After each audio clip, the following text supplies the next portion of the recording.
Muchas gracias, hermano.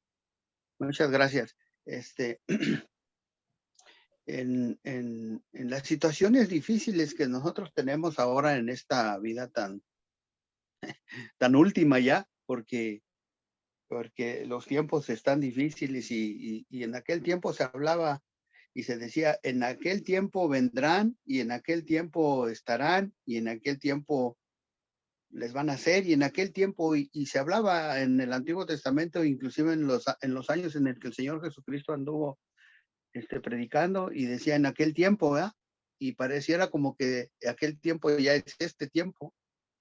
Y y pues nosotros hemos escuchado el llamado de nuestro Señor y y hemos estado tan cerca de Dios por medio de nuestro Señor Jesucristo que tenemos confianza, ¿verdad? Tenemos paz en nuestro corazón porque sabemos que pues tenemos promesa. Hay palabras de nuestro Señor Jesucristo habladas que nos hacen estar seguros en ese sentido. Pero a veces flaqueamos, hermanos, a veces nuestra fe flaquea y tropezamos, ¿verdad? Y pensamos que nuestra situación es difícil o que Dios ya no está con nosotros, ¿verdad? Y entonces hay mucha gente que tiene fe, es más, casi todo el mundo tiene fe, pero hay tipos de fe y hay niveles de fe, ¿verdad? Inclusive en la Biblia podemos encontrar que algunos le decían al Señor, aumentanos la fe, ¿verdad? Y y nosotros los que hemos creído, pues tenemos que tener en nuestro corazón bien definido qué es la fe, ¿verdad? Y por ahí nos dieron unas clases de lo que era la fe. Y pues para el cristiano, hermanos, eh, sabemos que en Hebreos 11:1 dice por ahí que es la certeza de lo que se espera y la convicción de lo que no se ve, ¿verdad? Entonces, eh, nosotros tenemos el conocimiento, así como sabemos que vamos a morir, tenemos esa certeza de que vamos a morir y sabemos nosotros que vamos a morir algún día, ¿verdad? Es este, es, esa es una seguridad que tenemos que nos espera, ¿verdad? Es la certeza de lo que se espera. Y la convicción, estamos convencidos, ¿verdad? De aunque no vemos algunas cosas, ¿verdad? O lo invisible, ¿verdad? Lo que no podemos ver, ¿verdad? Entonces, podemos estar convencidos de que allí está, ¿no? Aunque no lo veamos. Y para los que hemos creído en nuestro Señor Jesucristo, para el cristiano, es es la convicción, hermano, que nosotros tenemos, estamos convencidos completamente, 100% plenamente, de que Dios hará lo que ha prometido, ¿no? O lo que ha dicho. Esa es la fe del verdadero cristiano, ¿no? Estar seguros, convencidos, ¿verdad? Plenamente, no 90%, sino el 100% estamos convencidos de que Dios va a hacer lo que ha prometido o lo que ha dicho, ¿no? Entonces, esa es la base de nuestra seguridad, ¿verdad? Pero a veces dudamos y entonces pensamos, entonces Dios no puede estar en esto, ¿verdad? Y vemos una situación difícil, inclusive hay gente que dice, bueno, ¿por qué Dios permite que pasen estas cosas, no? Y y nosotros como cristianos, a veces dudamos y decimos, sí, Dios no puede estar permitiendo que suceda esto, pero nosotros sabemos por las palabras que hemos encontrado en las escrituras, de que inclusive Dios está en las situaciones difíciles de la gente, ¿verdad? De los hijos. Entonces, eh, podemos dudar de que decir, pues, ¿por qué está haciendo Dios esto? Pero Dios está haciendo eso con un propósito, ¿verdad? Y más adelante lo vamos a ver, ¿no? Porque vamos a leer Santiago, vamos a tener una lectura en Santiago capítulo 1, Santiago capítulo 1, déjenme agarrarlo, Santiago capítulo 1, vamos a leer del 1 al 8. Fíjense, dice así, Santiago, Santiago capítulo 1, capítulo 1, versos del 1 al 8. Dice así: Santiago, siervo de Dios y del Señor Jesucristo, a las 12 tribus que están en la dispensación. Esta gente estaba sufriendo persecución, a los que Santiago les escribe, ¿verdad? Y dice, a las 12 tribus que están en la dispersión. Había habido una diáspora y se habían emigrado para otros lados, ¿verdad? Dice, salud, hermanos míos, tened por sumo gozo cuando os halléis en diversas pruebas. Esa era una prueba la que estaban sufriendo estos hermanos, ¿verdad? Que los habían ahuyentado de su lugar de origen. Os halléis en diversas pruebas, sabiendo que la prueba de vuestra fe, la fe está puesta a prueba, hermanos. Se pone a prueba nuestra fe. Dice, sabiendo que la prueba de vuestra fe produce paciencia. Bueno, es una buena actitud, ¿no? Dice, produce paciencia. Mas tenga la paciencia su obra completa, dice, completa. Que tenga la paciencia su obra completa, para que seáis perfectos o llenos o no quiere decir perfección que, ¿verdad? Completos, ¿verdad? Para que seáis completos, perfectos. Y aquí viene una palabra que los hermanos del Salvador usan, cabales, ¿verdad? Sin que os falte cosa alguna. Y entonces dice, y si alguno de vosotros tiene falta de sabiduría, eso, hermanos, lo estamos viendo los miércoles con el estudio del libro de los Proverbios, ¿verdad?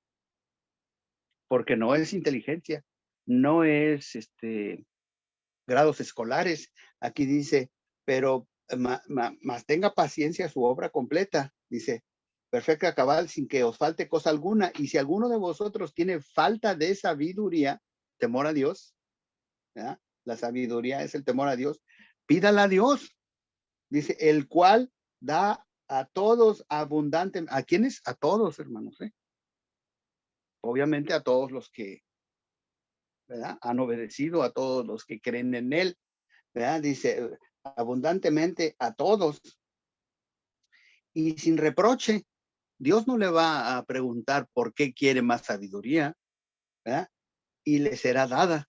No, Dios no le va a decir, es que no te puedo dar sabiduría porque tú te has portado mal. Si usted le pide sabiduría a Dios, Dios sin ningún reproche se la va a dar, ¿verdad? Y le será dada. Pero pida con fe. Aquí viene la parte troncal, ¿no? Dice, y pida con fe, no dudando nada, no dudando, porque la falta de fe es la duda, ¿verdad? Porque el que duda es semejante a la onda del mar, que es arrastrada por el viento y echada de una parte a otra. Y aquí viene una palabra dura, hermanos. Dice, no piense pues quien tal haga, o que así sea él, que de ese modo actúe, que recibirá cosa alguna del Señor. Dice, no piense pues quien tal haga, el que duda, que recibirá cosa alguna del Señor. El hombre de doble ánimo es inconstante en todos sus caminos. Ahí terminamos, ¿no? Dice, el hombre de doble ánimo es inconstante en todos sus caminos, ¿no? Y aunque a veces dudamos, hermanos, de nuestra fe o por qué flaquea nuestra fe, es porque hay cosas que tienen conflicto con nuestro razonamiento de hombre, ¿verdad? Nuestra forma de mirar la vida, percibir las circunstancias que nos rodean. ¿Y cuáles son las razones por las que no recibimos entonces lo que deseamos, verdad?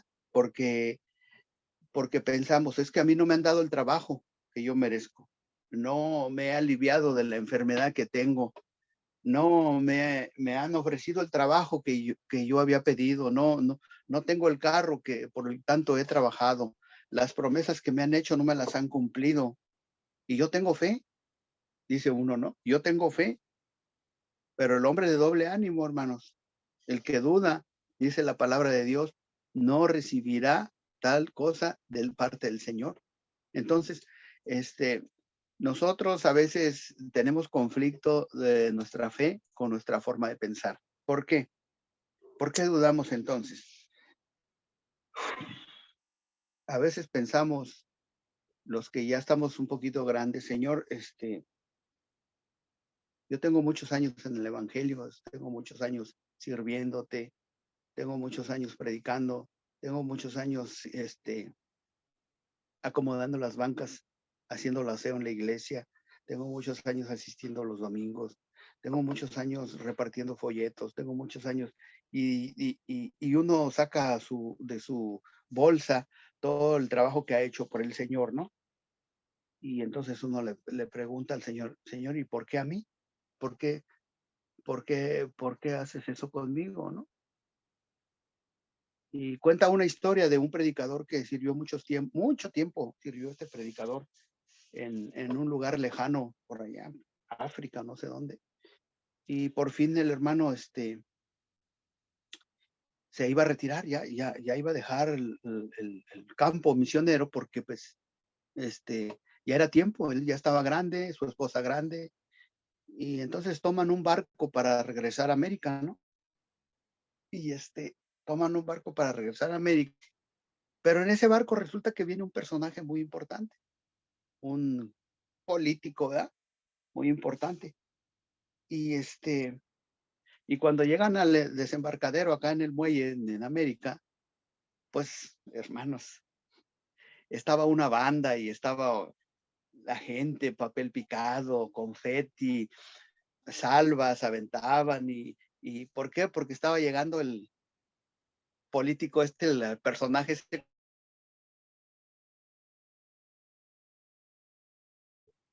el predicador, le comenta a su esposa, mira, dice, este político que tiene pocos años, que la gente lo mira y a mí ni siquiera me han volteado a mirar y que llevo 60 años trabajando en el evangelio, ¿no? Entonces se deprime el hermano, llegan a su casa y dice, ¿te fijaste cómo lo recibieron? Porque llegó a su casa. Sí, dice, sí, me di cuenta. Y el hermano se deprime, pero su esposa le da una lección y le dice, mira, a él lo recibieron aquí, en un lugar donde te prometieron y va a haber fiesta ese día que tú llegues al cielo. Entonces,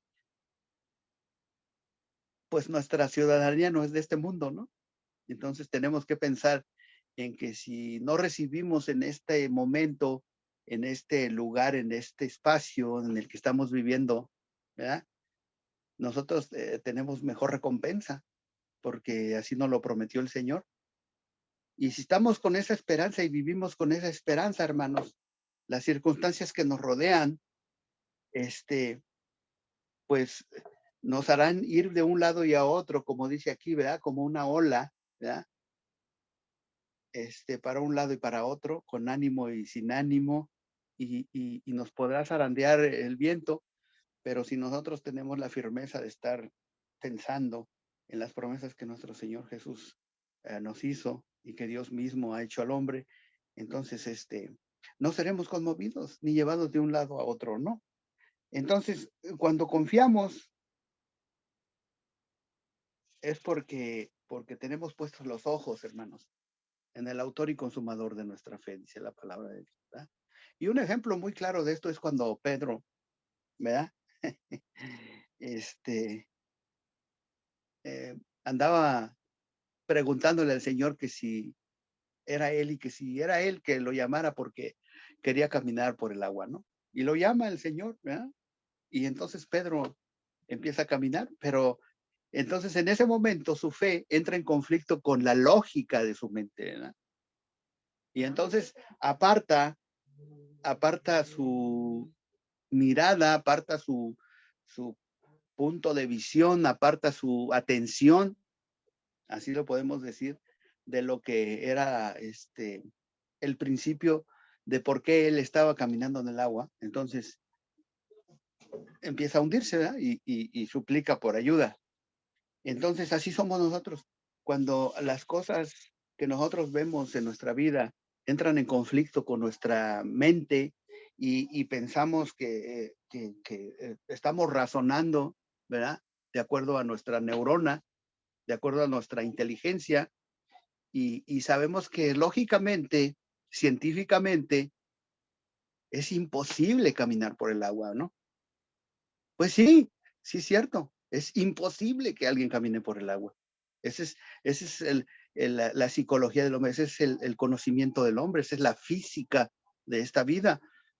Pero lo que es imposible para nosotros es muy posible para Dios. Y eso lo dice la palabra, porque hay cosas que el Señor está en control de todo eso. Y no creemos que Dios puede hacer esas cosas que van en contra de la física, ¿verdad? O de la química, o de la biología, o de nuestra mente. No creemos que Dios pueda hacer cosas con eso y modificarlas. Pues si Él es el autor, ¿verdad? Pero también el consumador. Entonces, cuando surge algo diferente en nuestra vida que no está dentro de nuestra análisis científico, a nuestro análisis psicológico, psíquico, lo que quieran decirle, entonces pensamos que Dios, pues, eso no puede ser, ¿no? Entonces, dejamos que nuestros sentimientos, es otra parte por qué podemos dudar, cuando dejamos que nuestros sentimientos dobleguen nuestra fe. Miren, hermanos, la vida de los cristianos, la vida de nosotros que llevamos, no es una vida normal. No es una vida normal. La vida normal es la que usted puede mirar afuera en el mundo. Esa es la vida normal. ¿Por qué? Porque ahora ya la gente está decidida a adoptar todas las características que el hombre pueda ponerle a esta vida. Imposibles o posibles, ¿verdad? Y entonces, cambiantes o no cambiantes. Estaba yo oyendo en el radio, ¿verdad? Estaba yo oyendo en el radio que que parece que aquí en Estados Unidos, en algún lado de aquí de California se me hace, este, abrieron un debate para preguntar a la gente si estaban de acuerdo o no estaban de acuerdo en que en las escuelas primarias pusieran toallas femeninas para las niñas en los baños, como de esas que les echas una moneda y sale una toalla femenina. Y a los niños les iban a poner condones, ¿verdad? Y entonces, es una polémica de este mundo, hermanos, que nos lleva a mirar cómo la gente está mirando las cosas buenas, las está mirando como malas y las malas las está mirando como buenas. Parece ser que también Instagram y Facebook van a autorizar pronto de que las mujeres que hagan videos, TikTok o no sé cómo se llaman todas esas cosas, ¿verdad? Que aparecen, tendrán autorización de enseñar los senos, hermanos. Y ese es pues una cosa que la gente la está mirando y la está recibiendo como si fuera un triunfo, ¿verdad? De la libertad y un triunfo de la nueva forma de pensar del ser humano, ¿no? Y, y los hermanos decían en el debate que parece que esta es la última era en la que la humanidad está en declive total y la raza humana va a colapsar, ¿no? Pero nosotros sabemos que así como en Sodoma y Gomorra pasaron las cosas, Dios tiene que poner un alto a todo esto, ¿no? Y entonces dejamos que nuestros sentimientos dobleguen nuestra fe. ¿Por qué? Porque nuestra vida como cristiano no es normal, la gente no la mira como normal, ¿verdad? Y somos hasta cierto punto relegados en algunas situaciones y a veces llega la gente a señalarnos, ¿no? Y pensamos, híjole, es que pues tengo que entrarle al relajo o tengo que entrar al aro porque es mi familia, porque son mis amigos, porque es mi jefe y tengo que seguirle la onda, ¿verdad? Y, y pareciera como que si quisiéramos ser aceptados, ¿no? en esos grupos, sin que se enteren que somos, pues, diferentes, hermano, que debemos de ser santos como Dios es santo, ¿no? Y flaquea nuestra fe en ese momento, ¿no? Porque pensamos, pues, no sé qué hacer, ¿verdad? No sé qué decidir, pero sí debemos de saber qué hacer y sí debemos de saber qué decidir, porque si somos lo que decimos que somos, ¿verdad? Entonces tomamos la decisión correcta, lo que la palabra de Dios dice y lo que Dios quiere que nosotros hagamos en ese momento, ¿no? Por eso dice Santiago, si alguno duda, ¿verdad? Si alguno está dudando, y no está eh, firme, con fe, dice, pues no recibirá nada de lo que pide. Pues es obvio, ¿no? ¿Cómo le voy a pedir a Dios que tenga misericordia de mí, que me ayude, que aunque Dios ha prometido cuidarnos, ¿verdad? Este, si no le creo, ¿verdad? Además, la palabra de Dios dice, pues, ¿por qué me dicen Señor si no hacen lo que yo les digo? Entonces, es claro, ¿verdad? Sería difícil que nosotros nos comprometiéramos de una manera tan grave con el mundo y dejar el compromiso, este, no a fuerzas que tenemos con el Señor, pero sí de amor y de agradecimiento que tenemos con nuestro Señor Jesucristo, ¿no? Mire, a veces Dios puede pedirnos algo, hermano. Dios puede pedirnos algo totalmente ilógico, ¿verdad? Pero si usted le cree, si yo le creo, le vamos a obedecer. Hace algunos años leí un libro que decía cuando Dios hace las cosas que para nosotros no tienen lógica o son imposibles, ¿no? Y así es. En ese libro se encuentran historias cuando dice, bueno, ¿por qué Dios permitió que, por ejemplo, un médico, un joven médico, ¿verdad? Estudiara tantos años su carrera, se recibiera de médico, fuera al campo misionero, se casara con esta hermana, fueran al campo misionero y llegando al campo misionero lo matan. Señor, ¿por qué permitiste eso? Pero Dios tenía un plan con la esposa. Y cuando Dios está actuando alrededor de nosotros, ¿verdad? Es porque Dios está en el plan y quizás algo más fuerte y mejor que lo que nosotros estamos proyectando como, como espectadores, ¿verdad? De la situación y del momento en que estamos viviendo con esas personas. Pero en realidad Dios está actuando detrás de nosotros de una manera muy diferente. Y nosotros no entendemos, pero si nosotros obedecemos a Dios o pensamos en nuestro Señor Jesucristo y en Dios, que Él nos ha rescatado de la manera vana de vivir, entonces vamos a obedecerle. ¿Quién? Nosotros podemos recordar a Abraham, a Abraham Dios le pidió cosas ilógicas, ¿verdad? La primera que saliera de su tierra, ¿verdad? Muchos hemos salido de nuestra tierra, dejamos padres, hermanos, amigos, y nos venimos a otro lugar, ¿verdad? Y pareciera como que Dios nos trajo, y no pareciera, Dios nos trajo, ¿verdad? Y de nosotros ha hecho un plan muy diferente al que nosotros teníamos en esta cabeza, ¿verdad? Muy diferente. Hermanos, como la otra, como el otro lado de la moneda, pero Dios ha estado siempre en eso, trabajando en eso. Y a mí se me hacía ilógico, por ejemplo, yo cuando me vine, pero se me hacía ilógico. Yo decía, no puede ser. Pues sí, sí es. Dios está actuando en esos momentos en tu vida también, ¿verdad? ¿Y qué queda? Pues hermanos, someterse a la voluntad de Dios, obedecer a Dios. Y cuando nosotros obedecemos a Dios, Él está en control, Él toma el control de lo que estamos nosotros viviendo, padeciendo, ¿no? Vamos a Juan 6:60. Fíjense lo que dice Juan 6:60, porque me gustaría que miráramos ese. Juan 6:60. Ah, le puse 16. Juan 6:60. Aquí el Señor está hablando del maná y está hablando de que Él es el pan de vida. Y, y, y bueno, pues estaban en la sinagoga y estas cosas dice el 59, 6:59 de Juan. Dice, estas cosas dijo en la sinagoga enseñando en Capernaum. Dice, al oírlas, muchos de sus discípulos dijeron, dura es esta palabra. ¿Quién la puede oír? Sí, sí es cierto.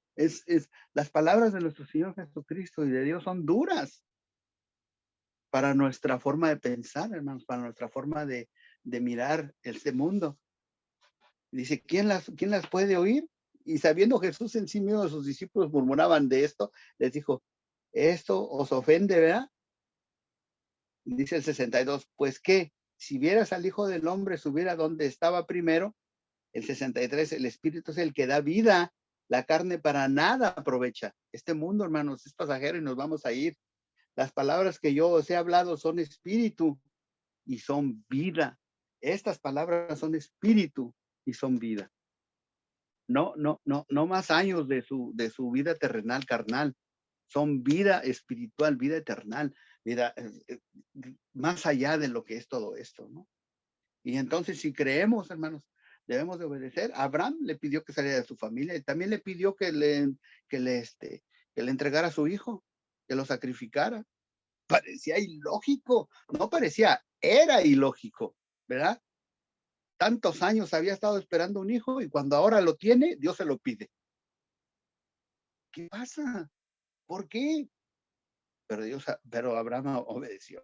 Y yo no quisiera que Dios nos pusiera en esos términos, ¿verdad? En esa situación tan dura de tener que decidir, ¿sí? Despegarte de lo que Dios te ha dado y obedecer a Dios, ¿verdad? Y también el Señor Jesús le dice al hombre rico, pues, ve, ¿quieres seguirme? Ve y vende todas tus cosas y luego se las repartes a los pobres. ¿Cómo? Es ilógico eso. Les puedo dar una ayuda, ¿verdad? Pero vender todo, no. Y seguirte, no. Qué duro, ¿no? Duras palabras son esas. Pero el Señor le dijo, pues sí, es más duro que entre un camello por el ojo de una aguja que un rico en el reino de los cielos. Y la lógica de Dios no es la lógica de nosotros, ¿no? No vemos a Dios actuar, es otra forma por la que no podemos, por la que perdemos nuestra fe o flaqueamos en nuestra fe, porque no vemos a Dios actuar, hermano. Y a veces nos preguntamos, ¿dónde está Dios? ¿Verdad? Cuando el terremoto en México en el 86, fue en el 86, sí,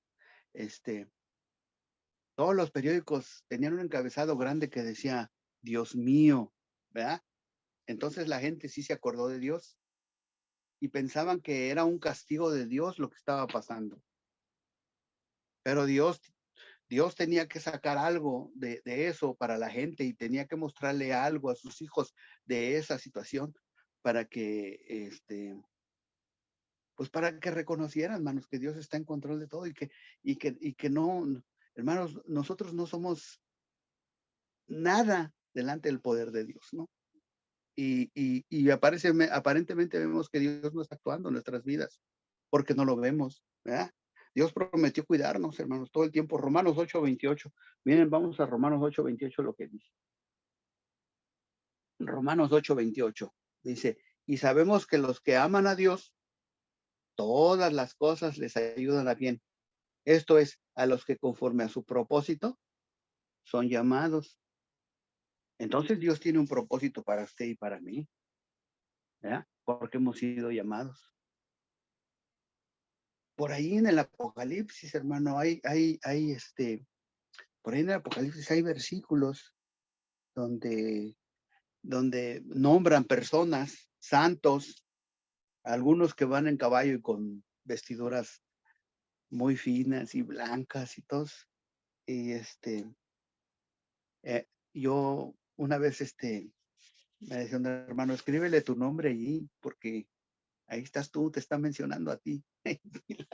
Y es una pretensión muy, muy grande, ¿verdad? Es una pretensión muy grande, pero tengo fe de que si yo apunto mi nombre ahí, yo soy una de esas almas que están adorando a Dios, ¿verdad? Y que yo voy a estar allí. Y esa es la misma convicción que usted debe de tener, de que en aquel tiempo en el que Dios prometió que vendría por nosotros y iremos a Él, entonces nosotros estaremos allí, ¿verdad? Y, y David, mientras su hijo estaba enfermo, ¿verdad? No comió, se desarregló, se desalineó, estaba sin ánimo, porque su hijo estaba enfermo, pero estaba vivo. Pero cuando murió, ¿qué dijo? Se acicaló, se bañó, comió y los criados estaban sorprendidos. ¿Por qué mientras tu hijo estaba vivo no comías, no te bañabas, no te arreglabas? ¿Qué pasó? ¿Y ahora que ha muerto? Bueno, ahora sé que yo voy a él. Y ya sabía dónde estaba, David ya sabía dónde estaba su hijo. Esa es la fe, hermanos, que esa es la fe que nos debe de mover en el sentido donde está el blanco al que debemos de estarle tirando todos los días flechas para atinarle al 100. Y una de las formas de tirar flechas o de recargar las flechas es esta, la palabra de Dios, es estar leyendo, estudiando, escuchando. Aunque sea en su carro, préndale por ahí una escritura y escuche la palabra de Dios, ¿verdad? Otra de las, voy a terminar porque ya son 5:53. Otra de las formas en las que flaqueamos es porque escuchamos mal los consejos, hermano. La voluntad de Dios es suprema, no podemos ir en contra de, ¿verdad? Entonces, fijémonos bien de qué escuchamos consejos cuando transitamos, ¿verdad? Por alguna situación difícil o buena o de tomar una decisión porque nos conviene o no nos conviene. Miremos a quién nos arrimamos, hermanos, o consultamos primero a Dios. Debería de ser así, creo, ¿verdad? Cuando escuchamos consejos, la voluntad de Dios es primera, hermanos. Y es lo que nosotros debemos de estar firmes en eso. Inclusive en el Padre Nuestro dice, ¿verdad? Hágase tu voluntad. ¿De veras? ¿Esperamos que Dios haga su voluntad en nuestras vidas? Debería de ser así, ¿verdad? Nosotros debemos de subirnos al barco y ni siquiera llevar remos, hermano. Debemos de subirnos a la lancha, al kayak, a la canoa, echarnos al río y ni siquiera llevar remos, ¿verdad? A ojos cerrados, ¿verdad? Que la corriente nos lleve, no de este mundo, pero hemos tenido o tenemos por ahí un himno que dice, Cristo mi piloto es, o sé. Y entonces si tenemos esa clase de capitán, esa clase de piloto, sabemos que nos va a llevar a buen puerto, ¿no? Entonces, no, hermanos, que Dios no nos encuentre luchando contra Él. Que la voluntad de Dios sea en nuestras vidas, primordial, ¿no? Eh, enfoquémonos, enfoquémonos en lo que Dios nos ha dicho, nos ha enseñado, nos ha dado, regalado, y no nos enfoquemos en las circunstancias de este mundo, porque si usted piensa y piensa y piensa en el problema, entonces es que no conoce los caminos de Dios, hermano, para su vida. Ojalá y que esta cortita plática nos ayude a reflexionar en que nuestra fe debe estar puesta en el autor y consumador, el que empezó y va a terminar con nosotros un día, hermanos. Que el Señor me los bendiga. Gracias.